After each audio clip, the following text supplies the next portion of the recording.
Are you looking for your next horse partner and want to find a great fit? Or maybe you're wondering if your current horse is really the best fit for you. I want to share 4 main factors in choosing the best horse partner for you.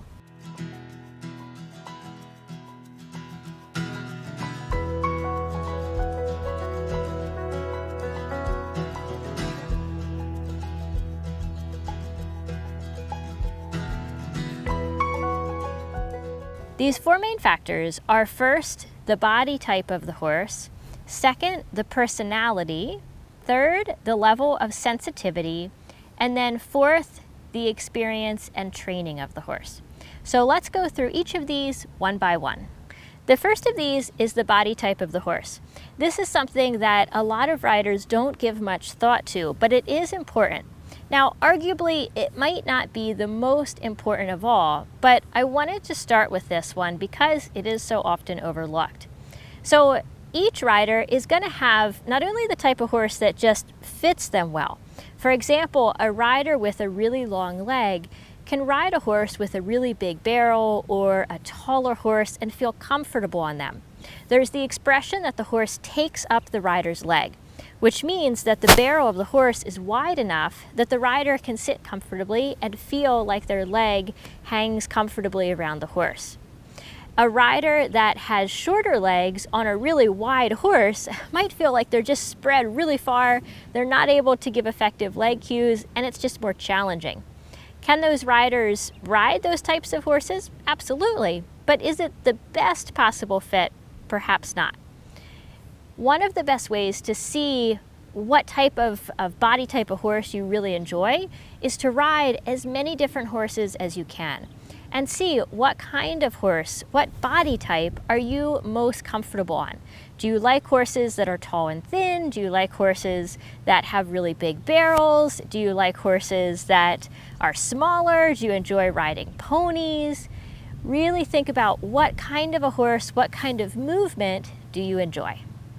The second two, personality and sensitivity, I'm going to speak to a bit together because they're related. By personality, I don't mean just is the horse spirited, are they calm, but I mean just what is their personality? Are they really a curious, friendly kind of horse that tends to be really touches you a lot and one of those in your pocket types? Or are they a horse that tends to be more stoic, a little bit removed? Both of these types of horses might be very well trained and they might have a sensitivity level that is similar. For example, they could be very calm, they could be great with all kinds of different things going on, but one horse might be more of that constantly wanting to investigate and greet people and really more of an outgoing type, and other horses might be more reserved.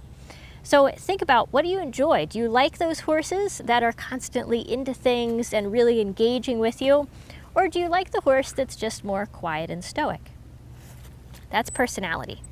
Now, the level of sensitivity is related and they can sometimes be confused, but level of sensitivity is how reactive is the horse? Are they really sensitive to other stimulus, or are they a little bit less?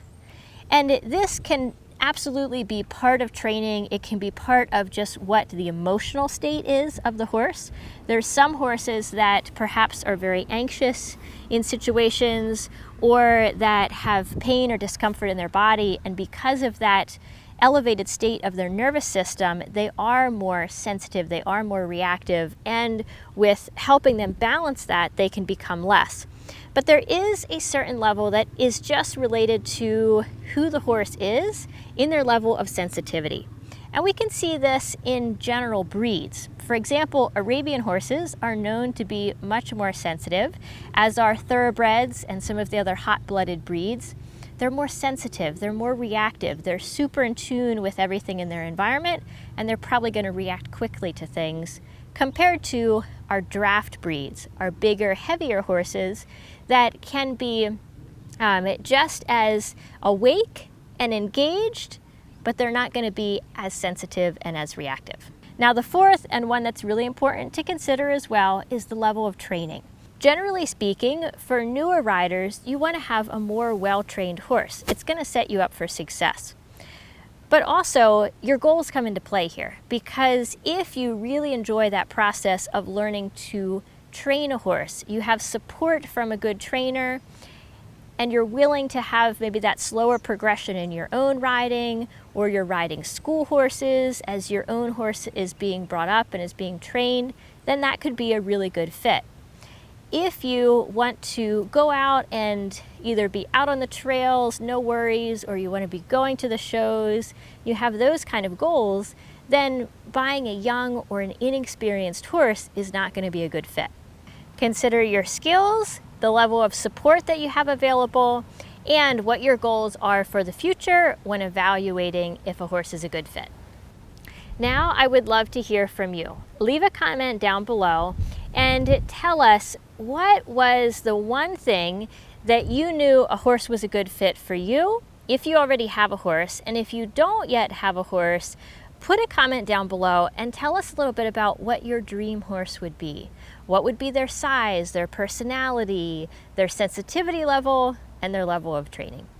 Thank you so much for watching. As always, if you're seeing this anywhere besides horseclass.com, we have loads of more great resources for you there, premium courses.